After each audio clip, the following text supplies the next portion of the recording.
death, which is described, by the way, in Oedipus at Colonus. After Oedipus's death, Antigone returns to Thebes.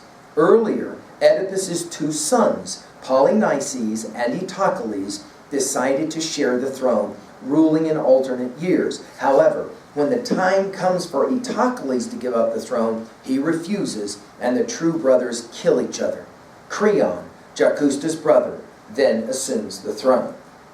It is at this point in the larger story that the play Antigone begins. By the way, on page 814, we have the persons who are represented, the dramatis bonus, different characters listed for us. Antigone. Ismene is the sister of Antigone and also the daughter. Eurydice is the wife of Creon. Creon is the king of Thebes and also the uncle of Creon and Ismene. We have Haemon, which is Creon's son, who is engaged to Antigone.